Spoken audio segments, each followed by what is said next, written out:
እስካለ ሁሉ ሸጋ ነው። ሃሌሉያ! ክብር ለመንፈስ ቅዱስ ይሁን። ጌታ ካለ ሁሉ መልካም ነው። ጌታ ካለ ሁሉ ሰላም ነው። እግዚአብሔር አምላካችንና አባታችን ስሙ ለዘላለም የተባረከ ይሁን። ሁለተኛ ቆሮንቶስ ምዕራፍ 4ን ታወጡና አንብበን እንጀምራለን። ስለዚህ ምክንያት ምህረት እንደተሰጠን መጠን ይህ አገልግሎት ስላለን አንታክትም። ነገር ግን የሚያሳፍረውን ስውር ነገር ጥለናልና በተንኮል አንመላለስም። የእግዚአብሔርንም ቃል በውሸት አንቀላቅልም።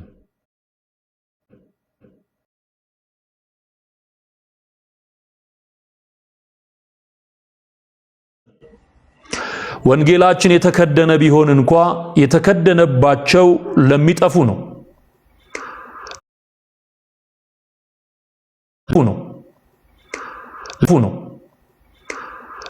ላያበራላቸው የዚህ ዓለም አምላክ የማያምኑትን ሐሳብ አሳወረ። ክርስቶስ ኢየሱስን ጌታ እንደሆነ እንጂ ራሳችንን አንሰብክምና ስለ ኢየሱስም ራሳችንን ለእናንተ ባሪያዎች እናደርጋለን። በክርስቶስ ፊት የእግዚአብሔርን የክብሩን ዕውቀት ብርሃን እንዲሰጥ በልባችን ውስጥ የበራ በጨለማ ብርሃን ይብራ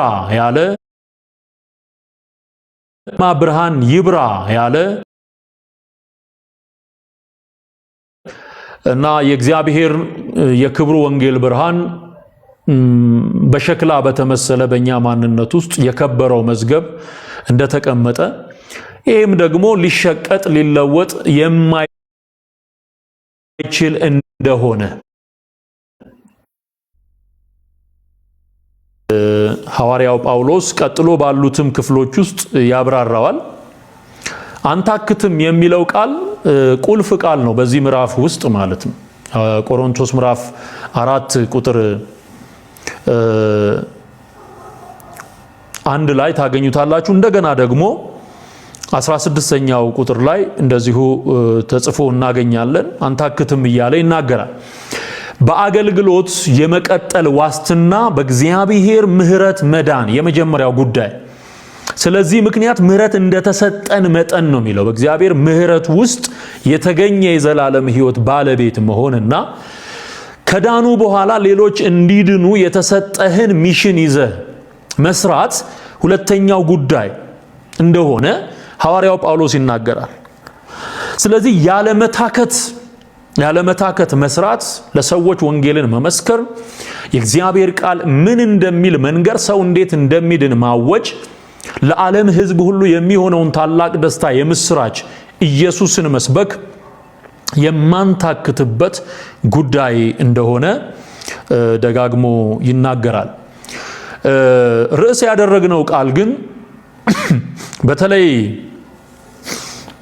ቁጥር 2 ላይ ያለው ነው። ነገር ግን የሚያሳፍረውን ስውር ነገር ጥለናልና በተንኮል አንመላለስም፣ የእግዚአብሔርንም ቃል በውሸት አንቀላቅልም ነው የሚለው። እዚህ ውስጥ የተለያዩ ጉዳዮች አሉ። አንደኛ የሚያሳፍር ነገር አለ። የሚያሳፍር ነገር የሚለው ሰዎች ወደ ክርስቶስ ኢየሱስ ከመምጣታቸው በፊት የነበራቸውን አይደንቲቲ፣ የነበራቸውን የህይወት ስርዓት፣ ላይፍ ስታይል፣ የአነጋገር መጀመሪያ የአስተሳሰብ፣ ከዛ ደግሞ የአነጋገር፣ ከዛ ደግሞ የድርጊት ማንነታቸው፣ ላይፍ ዲዛይራቸው ወደ ክርስቶስ ኢየሱስ ስለዚህ ምክንያት ምህረት እንደተሰጠን መጠን ነው የሚለው። ምህረት ተቀብለው ወደ ክርስቶስ ከመጡ በኋላ ያ የትላንትናው ማንነታቸው ሙሉ በሙሉ ተለውጦ ለክርስቶስ መኖር፣ የሚያሳፍረውን ነገር መጣል ይጀምራሉ ማለት ነው። ዛሬ በጌታ በኢየሱስ ክርስቶስ ስም አንድ ሰው የሚያሳፍር ነገር ይጥላል። አሜን ነው። ክብር ለእግዚአብሔር ይሁን። የሚያሳፍር ስውር ነገር የሚጥል የእግዚአብሔርን ምህረት የተቀበለ ነው። የእግዚአብሔርን ምህረት የተቀበለ ምሕረቱን የተቀበለ መንፈሱን ይቀበላል፣ ኢየሱስን ይቀበላል። ከዛ ደግሞ የሚጥላቸው ነገሮች የሚያሽቀነጥራቸው ነገሮች አሉ። ዛሬ ቤታችሁን፣ ህይወታችሁን፣ ልባችሁን እያንዳንዳችን ልባችንን፣ ቤታችንን፣ ህይወታችንን ምንፈትሽበትና የሚያሳፍረውን ስውር ነገር ምንጥልበት ነው። ክብር ለእግዚአብሔር ይሁን። ሃሌሉያ። የሚያሳፍር ስውር ነገር አለ። ብዙ ሰዎች ወደ ጌታ ሲመጡ በቤታቸው የደበቁት ሙዳይ፣ ጨሌ፣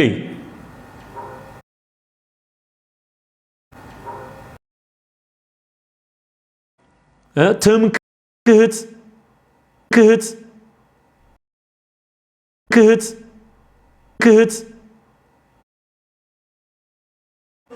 ይናገራል።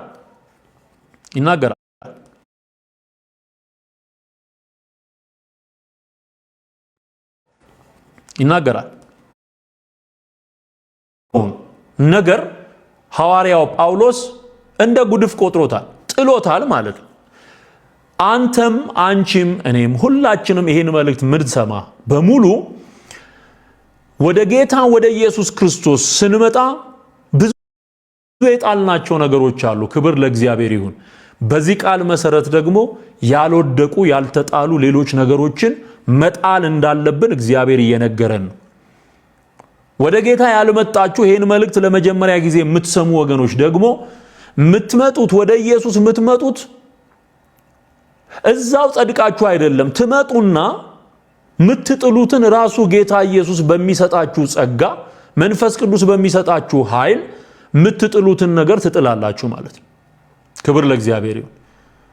ምንድነው ምንጥለው ካላችሁ ይሄው አሁን እየዘረዘርኩላችሁ እንዳለሁት በጥንቆላው ዓለም ከቤተሰብ ሲወርድ ሲዋረድ የመጣ የተዋረደ ውርደታም የሆነ የጨሌ አሰራር፣ የኢትዮጵያን ሕዝብ በረከት በየጓዳው የቀማ አሰራር፣ ለልጆች ሞትና እርግማን የሚያስተላልፍ አሰራር ከቤት ውስጥ መጽዳት አለበት። የጥንቆላ አሰራር መጽዳት አለበት።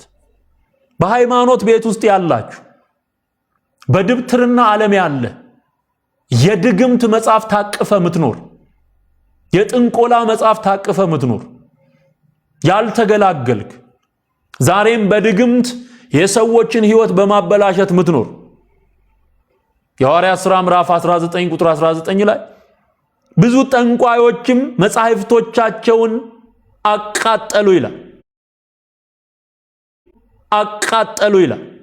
አቃጠሉ ይላል። በዛን ጊዜ 50 ሺህ ማለት 50 ሚሊዮን በለው በዚህን ዘመን በጣም ብዙ ገንዘብ ነው በዛን ዘመን። አየው ወደ ጌታ ሲመጡ ያቃጠሉት ነገር አለ፣ የጣሉት ነው። ይሄንን ነው የሚያሳፍረውን ስውር ነገር ጥለናል። ባይዘው የሚደበቅ ነገር በሙሉ አሳፋሪ ነው። ሰዎች ሃይድ የሚያደርጉት የሚደብቁት ነገር ስለሚያሳፍር። ለምን ነው ጨሌ ያላቸው ሰዎች በግልጽ ማይናገሩት? ጠንቋዮች ለምንድን ነው ጠንቋይ ነኝ ማይሉት? አሁን የትኛው ጠንቋይ ነው ጠንቋይ ነኝ ብሎ የሚናገረው? እኛ ምድር እንኳን ጥንቆላ ጥበብ ነው እየተባለ የሚነገርበት አገር ነው። ጥንቆላ ጥበብ ነው። ስለዚህ የሰለሞን ጥበብ እየተባለ በሌላ ስም እየተሞካሸ ጥንቆላ አፕሪሺየት የሚደረግበት ዘመን ነው። ግን የሚያሳፍር ነው። አየው የሚያሳፍር ስውር ነገር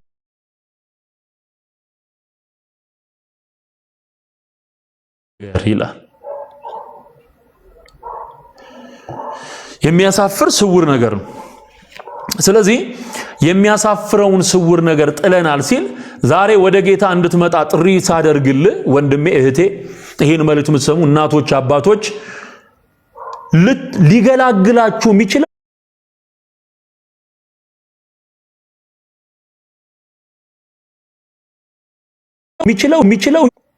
ጥንቆላል፣ ዘንዶ ቀላቢያል፣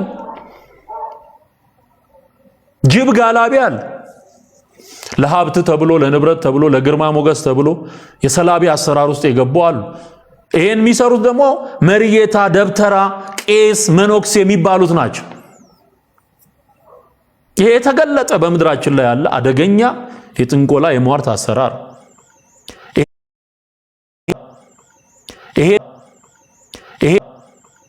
ይሄ 19 ቁጥር 19 ላይ ብዙዎች ጠንቋይ የነበሩ ሰዎች ምናቸውን አቃጠሉ ይላል? የጥንቆላ መጽሐፋቸውን አቃጠሉ ይላል። ክብር ለእግዚአብሔር ይሁን። ከአስማተኞችም ብዙዎቹ ነው የሚለው። ከአስማተኞችም ብዙዎቹ መጽሐፋቸውን ሰብስበው በሰው ሁሉ ፊት አቃጠሉት። በሰው ሁሉ ፊት። አሁን ማይጠቅምሽን ቤትሽ ውስጥ የተቀመጠ አንገትሽ ላይ ሰሪው፣ ብብትሽ ላይ ሰሪው፣ ወገብሽ ላይ አገልድሚው ተብሎ የተሰጠሽ ለሀብት ለሱቅ ለምን ተብሎ የተሰጠሽ ይሄን አሳፋሪ ነገር አውጥተሽ አቃጢው በሰው ፊት አቃጠሉት ነው የሚለው። በሰው ሁሉ ፊት ዋጋውን ቢታሰብ 50,000 ብር ሆኖ ተገኘ። እንዲህም የጌታ ቃል በኃይል ያድግና ያሸንፍ ነበር ይላል። የጌታ ቃል ሲያድግ ሲያሸንፍ ሰዎች ከጥንቆላ ይለያሉ። የእግዚአብሔር ቃል እንዳይነገር ነው የአጋንንት ብርቱ ጥረት፣ የሰይጣን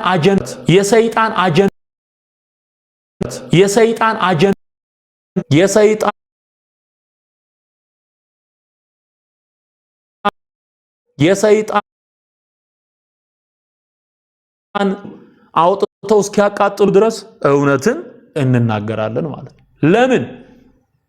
ቃሉ ሲነገር ጥንቆላ ይጋለጣል።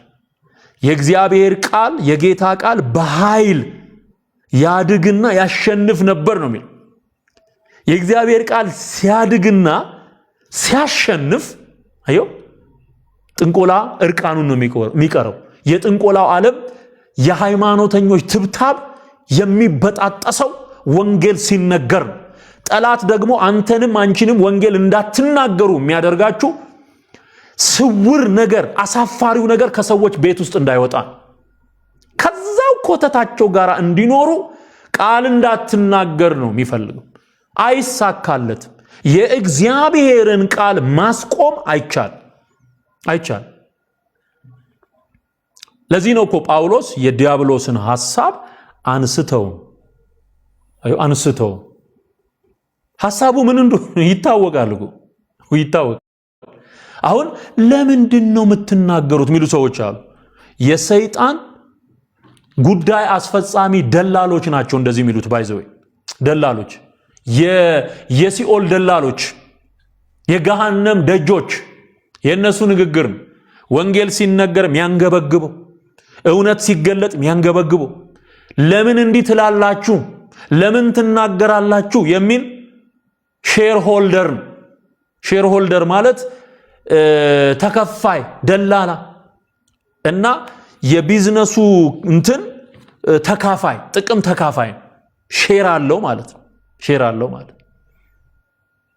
በሰይጣን ድርጅት ውስጥ ሼር አለው ማለት፣ በአጋንንት መንግስት ውስጥ ሼር አለው ማለት ነው። ስለዚህ የእግዚአብሔር ቃል እግዚአብሔር ቃሉ እንዲነገር ይፈልጋል። ሰይጣን የእግዚአብሔር ቃል እንዳይነገር ይፈልጋል። አዮ ልዩነቱ ይሄ። የእግዚአብሔር መንግስት በቃሉ በኩል ትሰራለች። ዲያብሎስ ደግሞ የእግዚአብሔርን ቃል በማስቀረት አገልጋይን፣ አገልግሎትን፣ ቤተ ክርስቲያንን በማዳከም ነው ቃሉ እንዳይነገር የሚሰራው። እግዚአብሔር ደግሞ ለአገልጋዮች ጸጋን በመስጠት ቤተ ክርስቲያንን በምህረት በመጎብኘት ጸጋን በማብዛት ቀጥሉ በማለት በመንፈስ ቅዱስ ኃይል እንድንቀጥል የሚያደርገን ቃሉ መሰበክ ስላለበት። ለዚህ ነው በጊዜውም ያለ ጊዜውም ጽና፣ ቃሉን ስበክ ይለዋል። የሚገሰጸውን ገስጽ፣ የሚመከረውን ምከር ይለዋል ጳውሎስ ለጢሞቴዎስ ማለት ነው። የሚያሳፍረው ስውር ነገር እንዲወድቅ የምትፈልግ ከሆነ ቃሉን ስማ።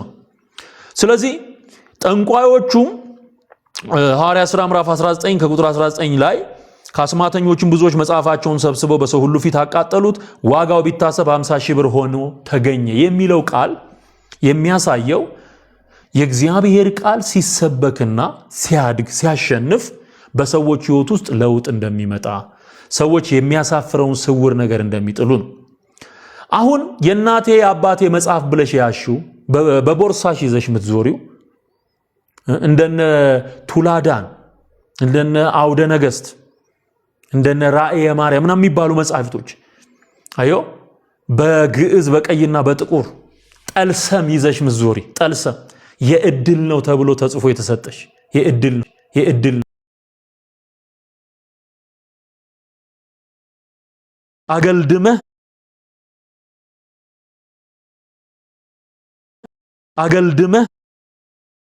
አገልድመህ ለብራና ለመልካም ነገር ይጠቀሙበታል ብለው ሊያብራሩ የሚሞክሩ ሰዎች አሉ።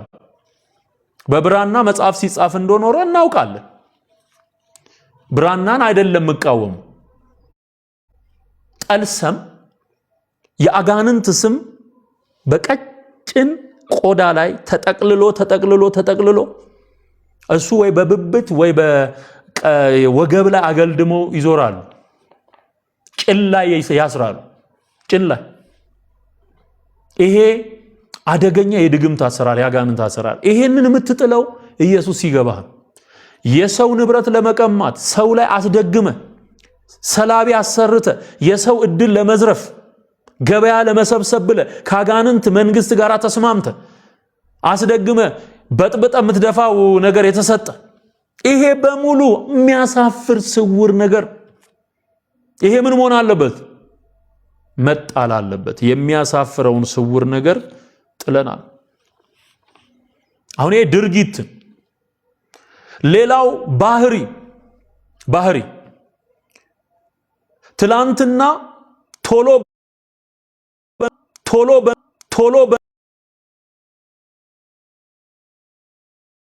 ጸጋ ዓለማዊ ምኞትን ምንክድበት ኃጢያተኝነትን ምንክድበት ክርስቶስን ወደ መምሰል ምናድግበት ነው እንጂ የኃጢያት ላይሰንስ የሚሰጥ አይደል። ስለዚህ የተዘረዘሩ የሥጋ ስራዎችን በሙሉ የሚያሳፍሩ ነገሮችን በሙሉ ምን ማድረግ አለብን? መጣል አለብን። ትላንትና ሰካራም፣ ጠጪ፣ ቃሚ፣ ሱሰኛ፣ በዝሙት የሚኖር፣ በስርቆት የሚኖር፣ በሐሜት የሚኖር፣ በጸብ የሚኖር ፍቅር የሚባል ነገር የማያውቅ ከሆነ ሰውየው ወደ ጌታ ከመጣ በኋላ እነዚህን አሳፋሪ ነገሮች ምን ማድረግ አለበት? መጣል አለበት። ይጥላል። ለብቻው አይደለም ይጥለው፣ መንፈስ ቅዱስ ረድቶት ይጥላል። ቀስ በቀስ ይጥለዋል ማለት ነው። የሚገርመኝ ቃል አለ በብሉይ ኪዳን ለሕዝቅያስ የመጣ ቃል ነው። ለንጉስ ሕዝቅያስ ኢሳይያስ ነብዩ ኢሳይያስ ያመጣው ቃል ነውና ትሞታለህና ቤትህን አስተካክል አለው ይላል። ትሞታለህና ቤትህን አስተካክልና ማይሞት ሰው የለም። ቀኑ ደርሶ ሁሉም ወደ ጌታ የሚጠራበት የየራሱ የሆነ የጥሪ ቀን አለው። ወይ ጌታ ይመጣል ወይ እኛ እንሄዳለን። ይሄ ማይቀር እና ትሞታለህና ቤትህን አስተካክል እና ሕዝቅያስ ሲያለቅስ ታያላችሁ፣ ንስሐ ሲገባ ታያላችሁ። ከዛ በኋላ እንደውም እግዚአብሔር ምሕረት ሲያደርግለት እናያለን። እና ግን ቃሉን ስናስተውል ቤትን ማስተካከል ማለት ራስን ማስተካከል፣ አይደንቲቲን ማስተካከል፣ አመለካከትን ማስተካከል፣ ውስጥን ማስተካከል። ስለዚህ የተደበቀ የሚያሳፍር ነገር ካለ እሱን አውጥተህ መጣል አለብህ።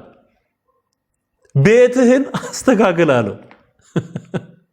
አሁን እኛ ስዕል አውጥተሽ ጣይ ስል የሚከብዳቸው ሰዎች አሉ።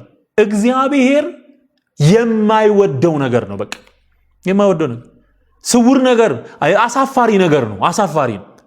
በአንደኛው መቶ ክፍለ ዘመን የሆነ ፎቶ ይረዳኛል ብሎ ሰቅሎ ማምለክና ወደዛ ስዕል መጸለይ፣ ወደዛ ስዕል መስገድ፣ ወደዛ ስዕል መንበርከክ፣ ለዛ ስዕል ሰንደል ማጤስ፣ ዕጣን ማጤስ፣ ቄጤማ መጎዝጎዝ፣ ዳንቴል ማልበስ፣ ሽቶ መነስነስ፣ ይሄ እኮ አሳፋሪ እኮ ነው። ዚስ ታይም ማይጠበቅ እኮ ነገር ነው በእውነት። እንደውም አንዳንዶቹ የአሜሪካ አክተሮች ፎቶአቸው የኢየሱስ ነው እየተባለ በአፍሪካም በአውሮፓም በኤዥያም ሲመለክ ተዘዋውረው አይተው አንዳንዶቹ እንደውም ጌይ ናቸው ማለት ይሄ ምንድነው የሚባለው ሰዶማዊ ናቸው።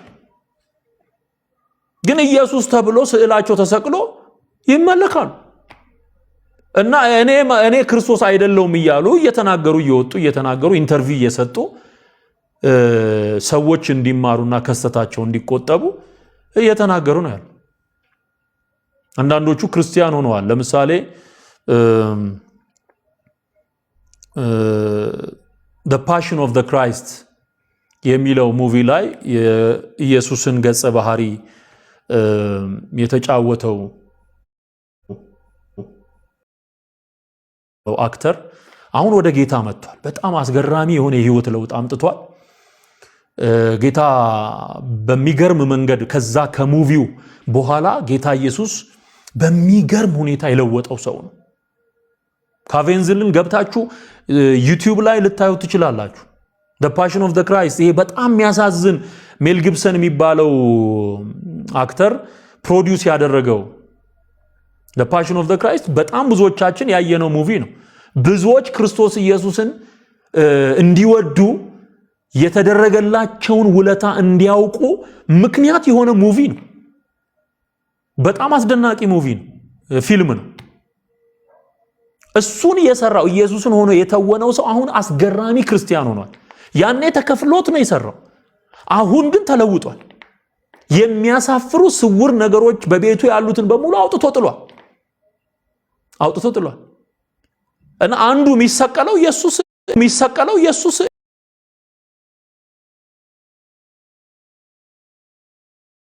ቤታችሁ ውስጥ የተቀመጠ ፎቶ ጠራርጋችሁ አውጡ፣ አትስገዱ ማለት ጀመረ። ስለዚህ ቤት ውስጥ ያለ መጻሕፍት ሊሆኑ ይችላሉ። መጻሕፍት ተደግሞ የተሰጠህ ነገር ሊሆን ይችላል። ምስል ቅርጽ ሊሆን ይችላል። ሐውልት ሊሆን ይችላል።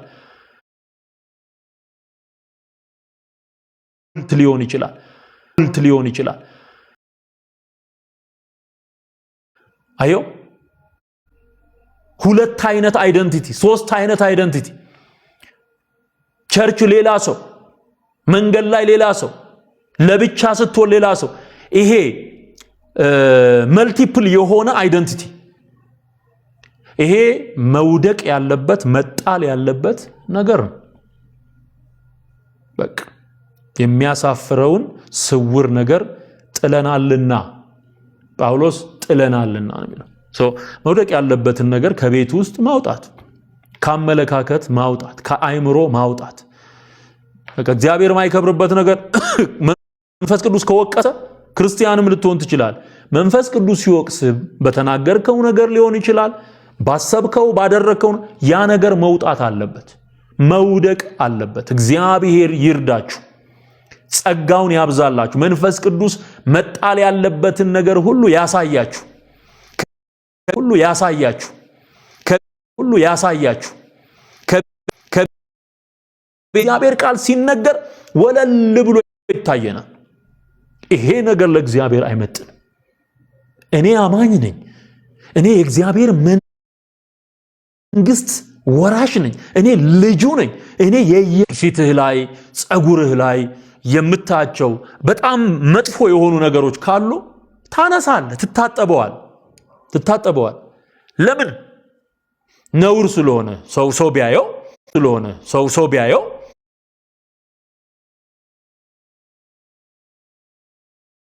ታበጥር ብትወጣ የሆነ ልብስህ ላይ የሆነ ቆሻሻ ነገር ቢኖር ገብቶሃል? በማሽተት በማየት ነውር የሆኑ ነገሮችን ሲያይ ሰው ይጸየፋል። አንተ እግዚአብሔርስ ፊት ለሰው ይሄን ያህል ከተጠነቀቅን ለእግዚአብሔርስ ለመንፈስ ቅዱስ አሁን ለምሳሌ ኤፌሶን ምዕራፍ 4 ቁጥር 30 ላይ ለቤዛ ቀን የታተማችሁበትን ቅዱሱን የእግዚአብሔርን መንፈስ አታሳዝኑት ነው የሚለው። አታሳዝኑት that means every day ካንተ ጋር ሊኖር ነው መንፈስ ቅዱስ ወደ ውስጥ የገባው፣ ወደ እኔ ውስጥ፣ ወደ አንተ ውስጥ፣ ወደ አንቺ ውስጥ የገባው ሁሌ ከኛ ጋር ለመኖር ነው።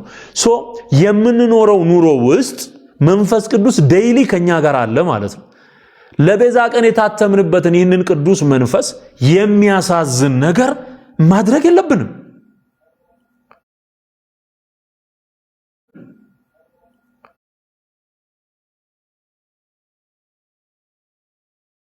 ውስጥ የኛን ልብ የኛን መንፈስ የኛን ነፍስ ማወቅ የሚችለው መንፈስ ቅዱስ ውስጣችን አለ። ገና ሳንናገር ያሰብነውን የሚያውቅ የሚረዳ ስንደክም የሚገባው የሚረዳ መንፈስ አለ። ይሄ መንፈስ ምን አይነት መንፈስ ነው? ለቤዛ ቀን የታተምንበት ማህተም ነው። ያንን መንፈስ ምን አትበሉት፣ አታሳዝኑት። ስለዚህ ኮኔክሽኑ ከማ ጋር ነው ማለት ነው? ከመንፈስ ቅዱስ ጋር። ያላመኑት ጥለው የሚመጡት ጉዳይ አለ፣ ወይም ወደ ጌታ ሲመጡ የሚያራግፉት ጉዳይ አለ። አማኝ ሆነን ደግሞ በእግዚአብሔር ፊት የምንኖር ደግሞ የጣልነውን ዳግም ለማንሳት ማንሰራራት የለብን። አሳፋሪ ነው። ውሻ ወደ ትፋቱ ይመለሳል፣ የታጠበች እሪያ ወደ ጭቃ ትገባለች ተብሎ እንደተጻፈ ምሳሌ ሆኖባቸዋል ይላል ጴጥሮስ ላይ።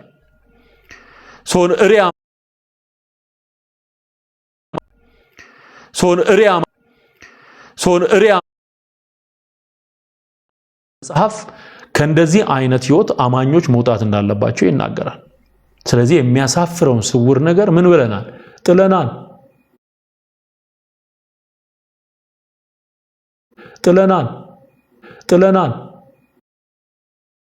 ነገሮች አሉ። ቀስ እያልን እየቀረፍን ምንተዋቸው ነገሮች አሉ። ምስጋና ለእግዚአብሔር ይሁን። ሃሌሉያ። አሁን አንተ የትላንትናው ነህ እንዴ? አሁን አንቺ የትላንትና ነሽ እንዴ? አይደለሽም። ተለውጠሃል። እርግጠኛ ሆኜ ነው ምነግርህ። በጌታ ፊት ከሆንክ ዳግመኛ ከተወለድክ የትላንቱ ማንነትህ አይደለም አሁን ያለው። አዲሱ ሰው ስፍራውን እየተቆጣጠረ ነው።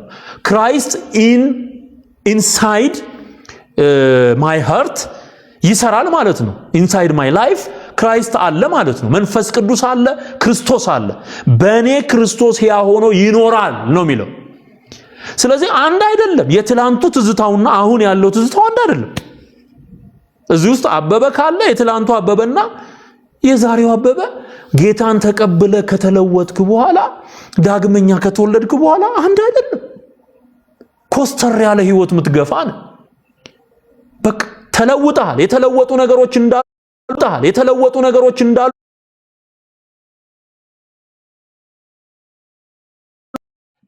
ሃሌሉያ ያፈራል። ፍሩትፉል የሆነ ላይፍ ይኖረዋል። መንፈስ ቅዱስ ይረዳዋል። መለወጥ የሚባል ነገር ከሌለ ግን ጠርጥር። ሰውየው ዳግመኛ ተወልዷል ወይ የሚለው ጥያቄ የሚመጣው ያኔ ነው። ባይዝ ወይ እዛው እንዳለው እንደ ድሮ ዲቤ መቺ ከሆነ ሰውየው አልተለወጠም፣ ዳግመኛ አልተወለደም ማለት። ዳግመኛ የመወለድ መገለጫ ፍሩትፉል ወደሆነ ማንነት መምጣት ወይም ደግሞ የማፍራት ህይወት ውስጥ መግባት ነው። ያደገ ነው የሚሄደው ማለት ነው። ወደ ኋላ አይሄድም። ወደ ኋላ በሚያፈገፍጉ ነፍሴ ደስ አይላትም አለ እግዚአብሔር። ስታፈገፍግ መጀመሪያ የምትጣላው ከሰው ጋር አይደለም፣ ከእግዚአብሔር ጋር ትጣላለህ። የሚያፈገፍግ ሰው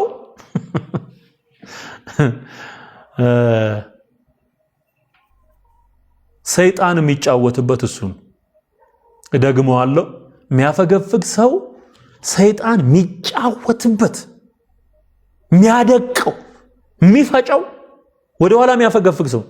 ይሄ ወደ ኋላ የሚያፈገፍጉ ሰዎች በነገራችን ላይ ዋጋ ከፍለው የመጨረሻ ደቀው ነው የሚመለሱት። ቢ ኬርፉል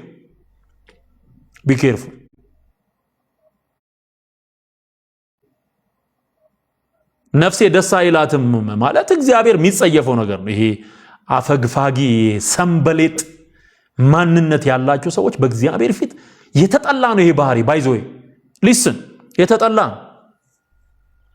አንዴ ወደ ቀኝ አንዴ ወደ ግራ የሚል ሰው እግዚአብሔር አይፈልግም። ራሱ እንትናን ማን ነው ከሙሴ በኋላ እስራኤልን የመራው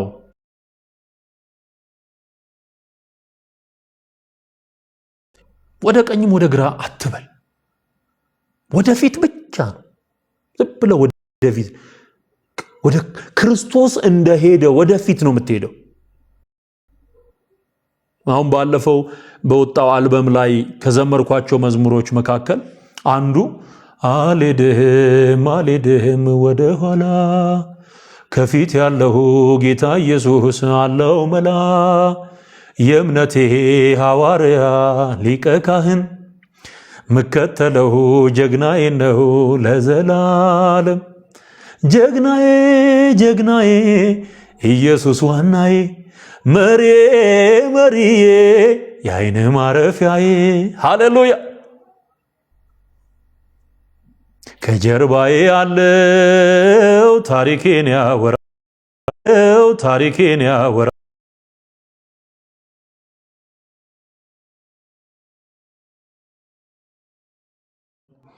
ወደ ኋላ አልሄድም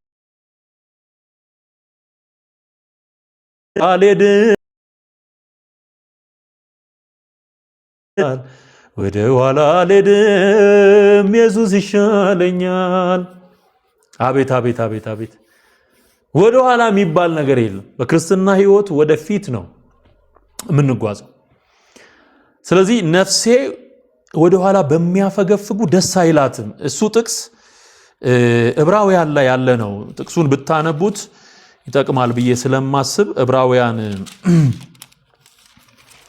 ምዕራፍ 10 ላይ ከቁጥር 37 ላይ ታገኙታላችሁ። ገና በጣም ጥቂት ጊዜ ነው፣ ሊመጣ ያለውም ይመጣል አይዘገይምም። ጻድቅ ግን በእምነት ይኖራል። ወደ ኋላም ቢያፈገፍግ ነፍሴ በእርሱ ደስ አይላት።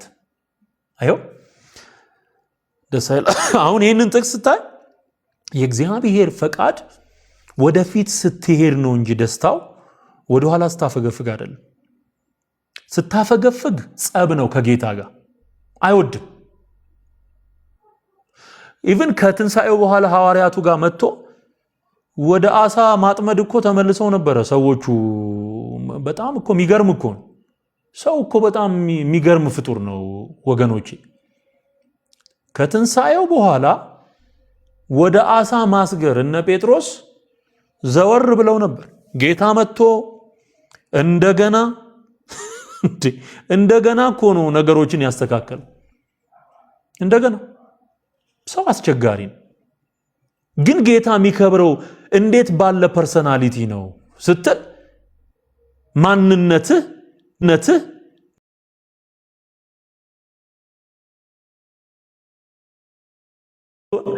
ጌታ ይከብራል። ነፍሱ ደስ ይላታል። ወደ ኋላ ስታፈገፍግ ግን በእንደዚህ አይነት ሰው ነፍሴ በእርሱ ደስ አይላትም።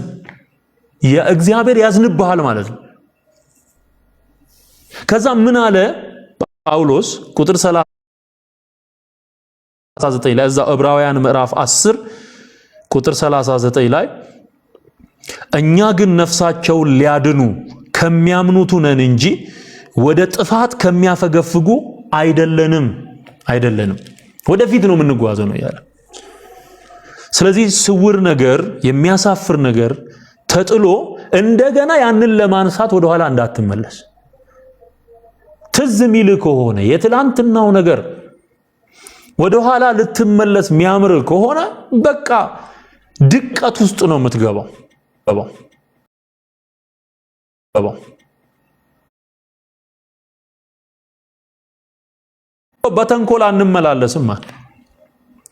በተንኮል አንመላለስም። ተንኮል የእባቡ ባህሪ ነው። የዲያብሎስ ባህሪ ነው። ሰይጣን በተንኮሉ እንዳሳታት ሴቲቱን እንዳሳታት የሚል ቃል አለ። በተንኮል ነው የሚሰራው። አዮ ስለዚህ እኛ ግን በተንኮላ በቅንነት፣ በየዋህነት፣ በመልካምነት የእግዚአብሔርን ቃል እንናገራለን። አሁን አንዳንድ ሰዎች ወንጌል ስንሰብክ ተንኮል የሚመስላቸው ሰዎች አሉ። ወጋው ይሄ ራሱ ሰውየው ምን አይነት ሰው ነው? ተንኮለኛ ሰው ነው። ተንኮል ብሎ የእግዚአብሔር ቃል እየተነገረ የተጻፈው ነገር እየተነገረ ጥቅስ እየተነገረው ስለ ጣዖት አምልኮ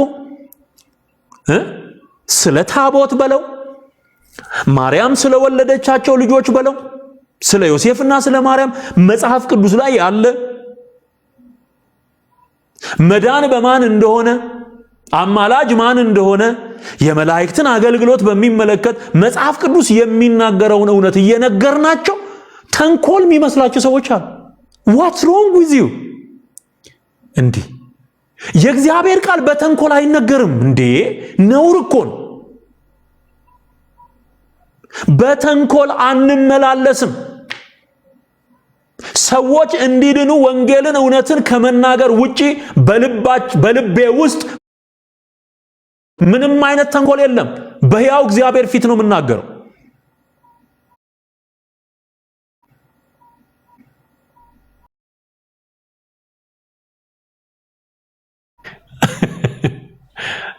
ብሽሽቅ የሚሉ ሰዎች አሉ።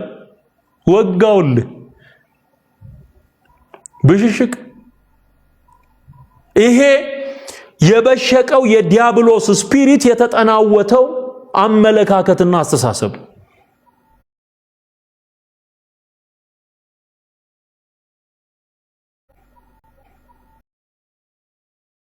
ዘመር የሚበሽቀው ዲያብሎስ፣ እውነት ሲነገር የሚበሽቀው ዲያብሎስ፣ ጸጋ ሲገለጥ የሚበሽቀው ዲያብሎስ፣ የኢየሱስ ክብር ሲገለጥ የአብ ፍቅር ሲነገር የመንፈስ ቅዱስ ኃይል ሲታወጅ የሚበሽቀው ዲያብሎስና የዲያብሎስ ሰራተኞች ናቸው። ስለዚህ እኔ አሁን ስናገር ራሴን ወክዬ ስናገር እኔ የምናገረው በእግዚአብሔር መንፈስ ሰዎች እንዲድኑ ነው። ስለዚህ እውነቱን እውነት እንላለን፣ ሐሰቱን ሐሰት እንላለን። ቀጥሎ ያለውን ቃል ተመልከቱ። በተንኮል አንመላለስም ይልና የእግዚአብሔርንም ቃል በውሸት አንቀላቅልም። ተንኮለኛ ሰው ማን ነው ካልከኝ የእግዚአብሔርን ቃል በውሸት የሚቀላቅል ሰው ነው። እኔ አልቀላቅልም። እኔማ እውነቱን የነገርኩህ። የኢየሱስ ምልጃ ላይ ማርያም አማላጅ ናት የሚል እሱ ተንኮለኛ። የኢየሱስ ማዳን ላይ የማርያም አዳኝነት ብሎ ከመጣ እሱ ተንኮለኛ። የእባቡ መርዝ አፉ ውስጥ አለ። ጉሮሯቸው እንደተከፈተ መቃብር ነው የሚለው መጽሐፍ ቅዱስ። እነዚህን የኢየሱስን አዳኝነት ያንቀዋል። ጉሮሮ ላይ ለመናገር መዝሙር ሲዘመር ያንቀዋል፣ ይረበሻል። ማርያም ማርያም ሲባል ይዘላል፣ ኢየሱስ ሲባል ይጨንቀዋል። ይሄ ተንኮለኛው ዲያብሎስ የተጠናወተው አእምሮ ነው። አዮ የእግዚአብሔርን ቃል እየቀላቀሉ በየመድረኩ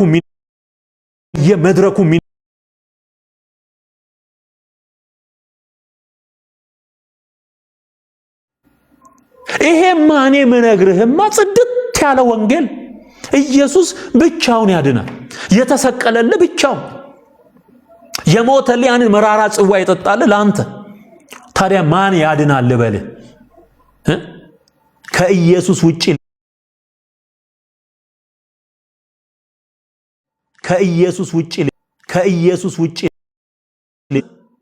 ኢየሱስ ያድናል። የእግዚአብሔርን ቃል በውሸት አንቀላቅልም። ኢየሱስ ብቻውን ያድናል። ማርያም አታድንም፣ መላእክት አያድኑም፣ ቅዱሳን ጻድቃን የምትላቸው አያድኑም። በቃ ይሄ ሪያሊቲ ነው። የተጻፈ በግልጥ የተጻፈ የእግዚአብሔር ቃል ጻፈ የእግዚአብሔር ቃል አንቀላቅል።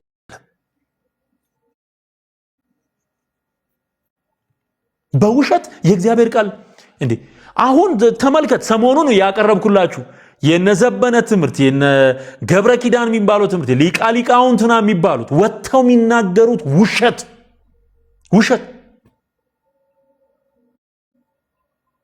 በሙሉ እስከዛሬ የምናጋልጠው ከእግዚአብሔር ቃል ጋር ሸቅጠው ቀላቅለው ያቀረቡት መርዛማ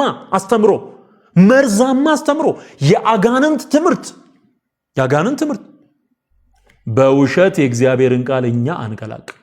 የሚቀላቅሉትስ እነማን ናቸው ስትል በተንኮል የሚመላለሱ ለትርፍ ለጊዜያዊ ጥቅም ምድር ላይ ለሚቀር የማይረባ የማይጠቅም ቆሻሻ ለሆነ ትርፍ የሚሰሩ ናቸው። እውነታው ይሄ ነው። እውነታው ይሄ ነው። የእግዚአብሔርን ቃል ጥለናል። አይውል አሁን ጥለናል። አይውል አሁን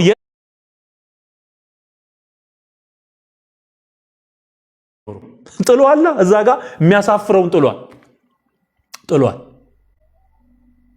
ያልጣለውስ በተንኮል ነው የሚመላለሱ።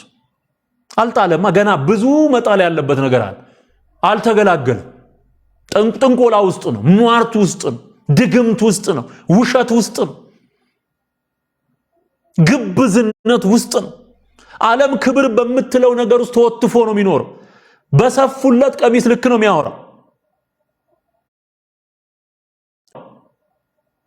እኛ ግን በተንኮል አንመላለስም። በቃ ጳውሎስ ይሄንን ነው አሽቀንጥሮ ይጣል። ለአባቶች ወግ ከመጠን በላይ ይቀና የነበረው ሰው ተለውጧል። ተለወጥ ወንድሜ፣ ጣል። እግዚአብሔር ጣል እያለን ጣል። ወንጌላችን የተከደነ ቢሆን እንኳን የተከደነባቸው ለሚጠፉ ነው። ባይዘው ለሚያምን ሰው ነው የእግዚአብሔር ቃል ግልጥ ሆኖ የሚታየው።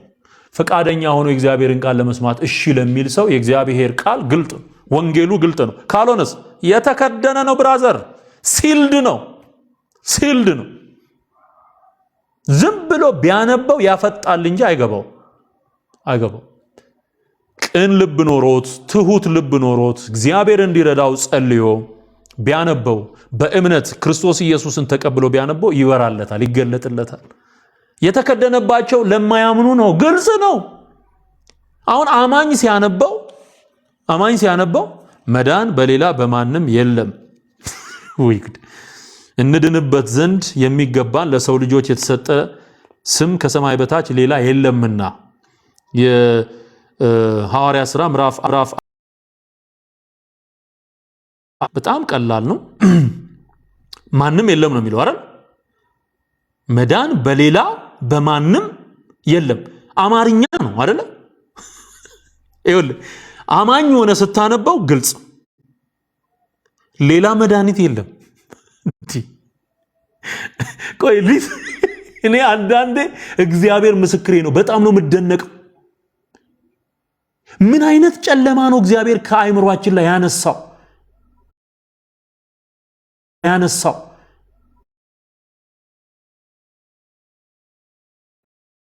አስተማሪ የተባለ ይወጣና ይሄንኑ ጥቅስ ጠቅሶ ያነበዋል። አሁን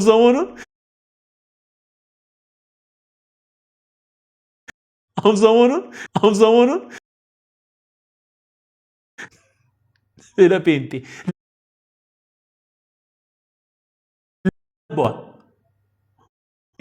ለመቲ ግራ የገባው ሰው አሁን ቢያሚል መጥቷል። ገና ያማልዳል ይላል አፉን አውጥቶ። ግድ የለም ትንሽ ጊዜ እንደበድባለን። ከላይ የክርስቶስ ኢየሱስን ምልጃ በገዛ አንደበቱ ይናገረዋል። እኛ በመዝሙርም በእንትንም የውስጮሆ የኖርኩትን ነገር በአፋቸው ይናገሩታል። አሁንም እየተናገሩ ነው። አንዳንዶቹ ሊቀ ካህናት ኢየሱስ መሆኑን እየተናገሩ ነው። ስለዚህ ይሄን ግልጽ ነገር መዳን በሌላ በማንም የለም፣ በሌላ በማንም የለም አይደል? ያ ማለት ይኸውልህ በመላእክት የለም ማለት ነው። በማርያም የለም ማለት ነው። በሚካኤል በገብርኤል የለም ማለት ነው። በሚጠሯቸው ብዙ አማልክት መዳን የሚባል ነገር የለም ማለት ነው። ኦኬ ሰው ሲያነበው የሚገባው የሚረዳው አማኝ ሆኖ መንፈስ ቅዱስን ተቀብሎ ሲያነበው፣ ካለበለዚያ ሲልድ ነው ያልኩት። እሱ ልክ እንደተከደነ መጽሐፍ ያየዋል እንጂ አይገባው፣ አይረዳውም። ስለዚህ ለሚጠፉ ነው ይሄ የተከደነው። ለሚጠፉ ጌታን ለማይቀበሉ እሺ ለማይሉ የተከደነ ነው። ለእነርሱም የእግዚአብሔር ምሳሌ የሆነ የክርስቶስ የክብሩ ወንጌል ብርሃን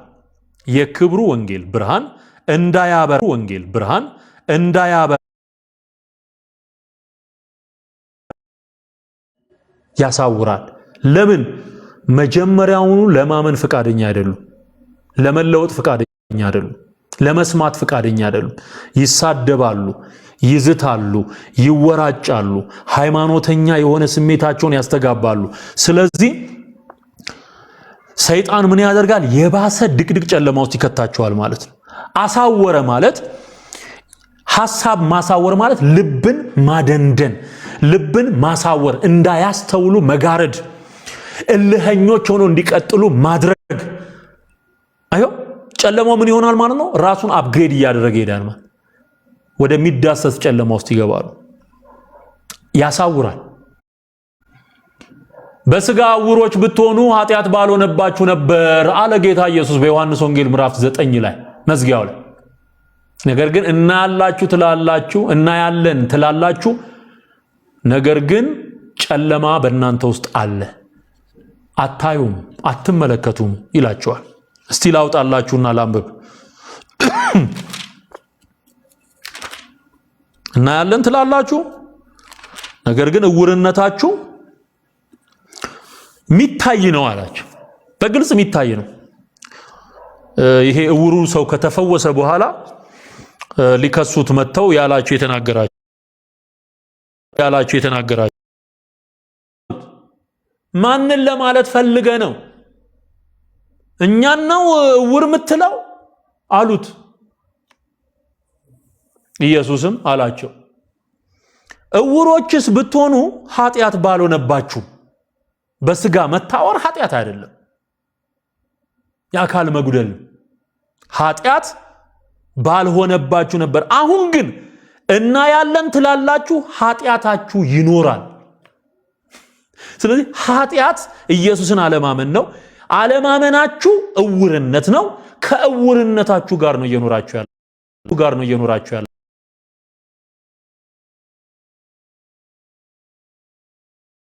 መቀበል ነው ማለት ነው።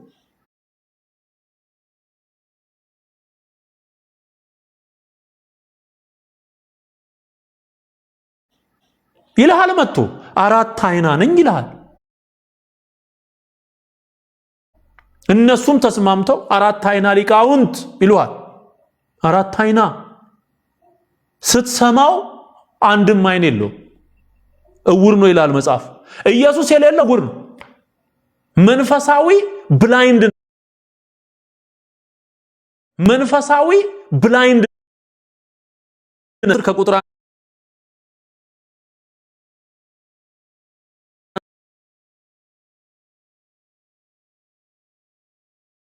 ሆነላቸው እንዲበዛላቸው እንደመጣ ራሱን አብራርቶ ይነግራቸዋል። አወጣቸው በኋላ በፊታቸው ይሄዳል። በጎቹም ድምፁን ያውቃሉና ይከተሉታል። ከሌላው ግን ይሸሻሉ እንጂ አይከተሉትም፣ የሌሎችን ድምፅ አያውቁምና። ኢየሱስ ይህን ምሳሌ ነገራቸው። እነርሱ ግን የነገራቸው ምን እንደሆነ አላስተዋሉም። ለምን አላስተዋሉም? ዕውርነት ውስጥ ስላሉ አላስተዋሉ። በሩ እሱ እንደሆነ እየነገራቸው፣ የሚያሰማራው እሱ እንደሆነ፣ መሲሁ እሱ እንደሆነ። ከዛ ኢየሱስም ደግሞ አላቸው፣ እውነት እውነት እላችኋለሁ እኔ የበጎች በር ነኝ። ከእኔ በፊት የመጡ ሁሉ ሌቦችና ወንበዴዎች ናቸው፣ ዳሩ ግን በጎቹ አልሰሟቸውም። በሩ እኔ ነኝ፣ በእኔ የሚገባ ቢኖር ይድናል። አሁንም ለዚህ ጄኔሬሽን ምን ነግረው በሩ ክርስቶስ ነው። ወደ መንግስተ ሰማያት የሚያስገባ በር ኢየሱስ ክርስቶስ ነው። እውነተኛ የበጎች እረኛም ኢየሱስ ክርስቶስ ነው። እረኛውም እሱ ነው፣ በሩም እሱ ነው፣ መንገድ እርሱ ነው፣ እውነት እርሱ ነው፣ ህይወት እርሱ ነው፣ መዳን በርሱ ነው። ይሄ ሲነገር ምትንጨረጨር ከሆነ ዕውርነት ውስጥ ነው ያለው፣ ታውረሃል ማለት። ስለዚህ 4 5 አይን ተብሎ ሰው ኢየሱስ ሲነገረው የሚበሳጭ ከሆነ ድንቁርና፣ መንፈሳዊ ድንቁርና፣ መንፈሳዊ ድንቁርና። ለዚህ ነው የሚያሳፍረውን ስውር ነገር ስለጣልን በተንኮል አንመላለስም።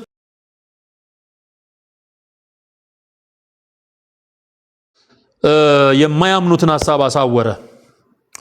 ክርስቶስ ኢየሱስ ጌታ እንደሆነ እንጂ ራሳችንን አንሰብክምና ስለ ኢየሱስ ራሳችንን ለእናንተ ባሪያዎች እናደርጋለን።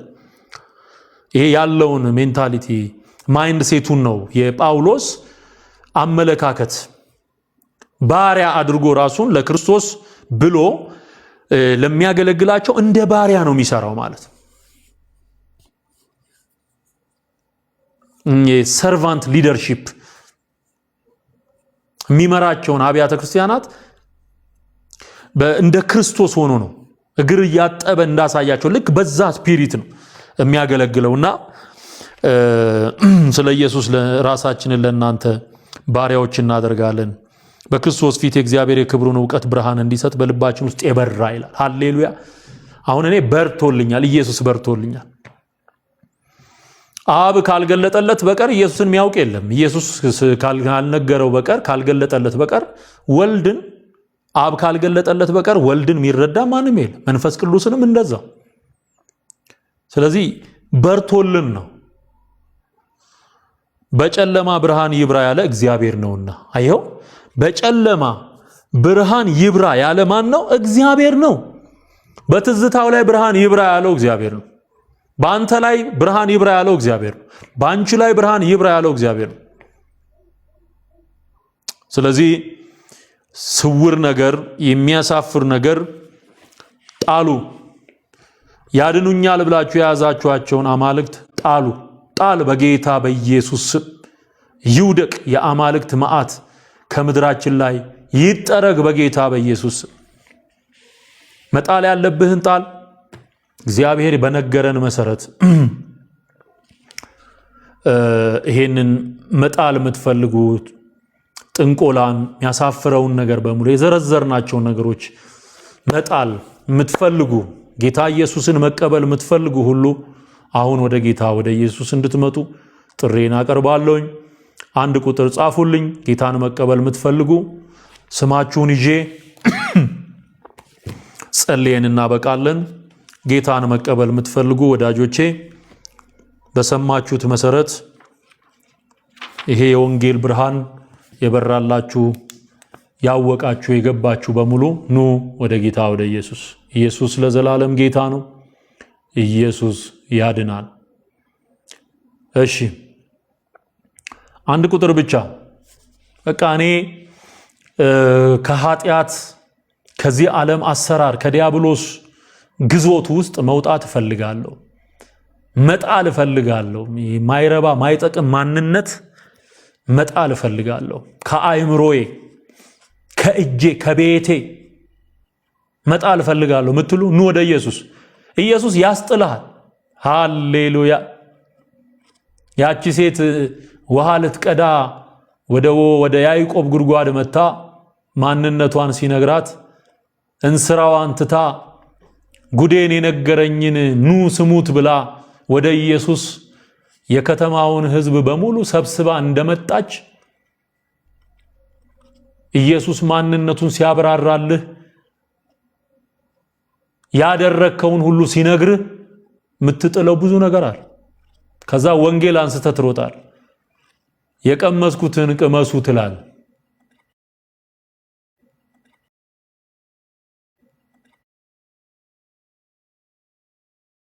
በላ ቢጠጣ ቢለበስ ለሁሉም መልስ ነው ኢየሱስ። ኢየሱስ ክርስቶስ ከሌለው ሃይማኖት ራሱ ገዳይ ነው። አየነው በሩቅም በቅርብ የለንም ምክንያት ሰበብ። እስኪ ቀመስኩትን ቅመሱ የሕይወት ሁሉም መልስ ነው ኢየሱስ። ሃሌሉያ።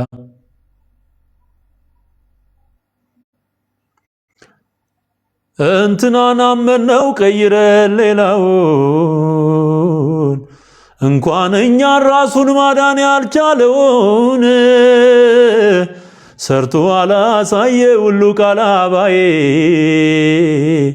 በምድር ረፍት የለህ ተስፋ በሰማይ ኢየሱስ ክርስቶስ ከሌለው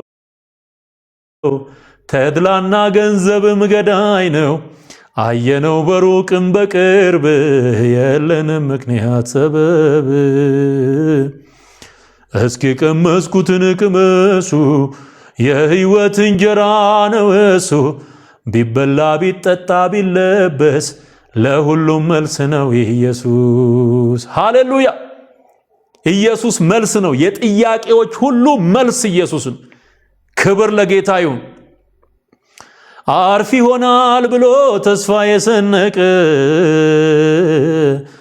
የምድሩን ጨርሶ ጨረቃን ዘለቀ ይዞ የተመለሰው ለዘመድ ወዳጁ ሌላ ምንም ሳይሆን አሸዋ ነው በእጁ። ኢየሱስ ክርስቶስ ከሌለው ዕውቀት ምርምርም ገዳይ ነው። አየነው በሩቅም በቅርብ የለንም ምክንያት ሰበብ። እስኪ ቀመስኩትን ቅመሱ የሕይወት እንጀራ ነው እሱ። ቢበላ ቢጠጣ ቢለበስ ለሁሉም መልስ ነው ኢየሱስ። ኢየሱስ ክርስቶስ ከሌለው ሃይማኖት ራሱ ገዳይ ነው። አየነው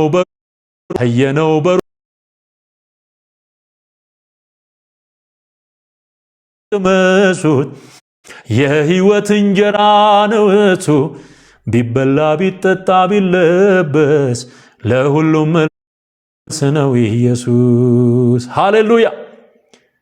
እግዚአብሔርን ቅመሱት ይላል ዳዊት። ኢየሱስን ቅመሱ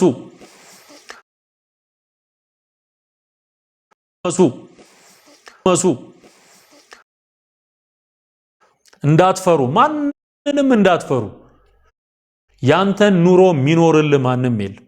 ስትሞት እድርም ቢሆን ቀብሮህ ዞር ነው የሚለው፣ ቤተሰብም አልቅሶ ዞር ነው የሚለው። ተራውን ጠብቆ እሱም እንደዛው። ምንም የተለየ ነገር የለም። ማንንም እንዳትፈራ።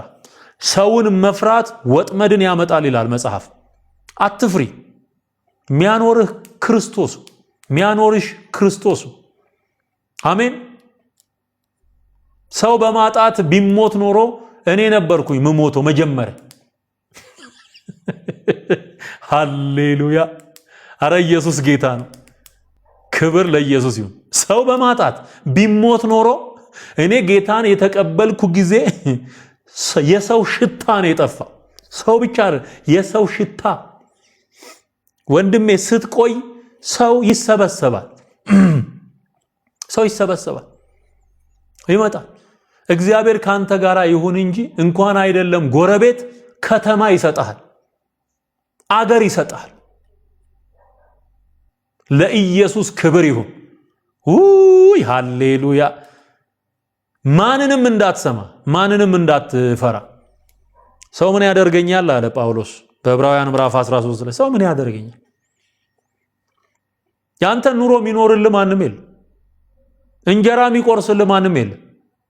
ማንም አብሮ የሚቀበር ማንም የለም። አብሮ ሲኦል ላግዝ ብሎ የሚወርድ ማንም የለም። እንደው ከበደው ይሄ ልጅ፣ እስቲ ወርጄ ትንሽ ከበደው ይሄ ልጅ፣ እስቲ ወርጄ ትንሽ እንደው አግዤው ልምጣ ብሎ ሲኦል ካንተ ጋራ ወርዶ ሸክም የሚጋራል ማንም የለም። ሊስን ጌታን ተቀበል። የሚያሳፍረውን ነገር ጣል ከህይወት። ኢየሱስ ጋር ስትመጣ መጠጥ ይወድቃል፣ ስካር ይወድቃል፣ ዝሙት ይወድቃል፣ ጣዖት ይወድቃል። ጣዖት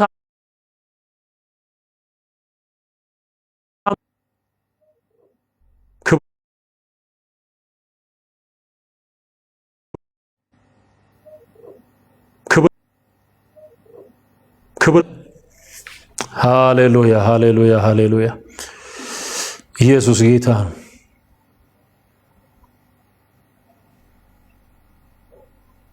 አለ ጌታን መቀበል የሚፈልግ ዛሬ የተጠራ አሜን ያለ መጣል የሚፈልግ ማን ነው? ጥቂት ደቂቃዎች እንውሰድና እንጠብቅ። ዛሬ ቀኑ ፌብሩዋሪ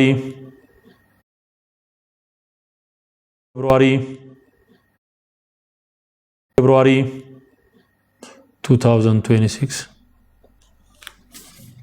የመዳን ቀን አሁን ነው። እሺ 22 ነው ዛሬ።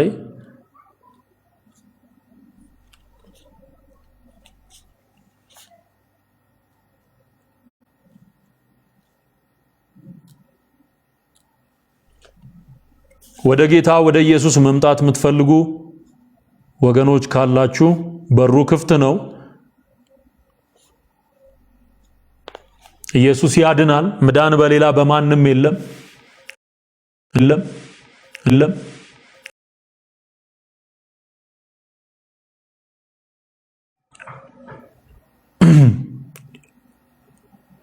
ኤልያስ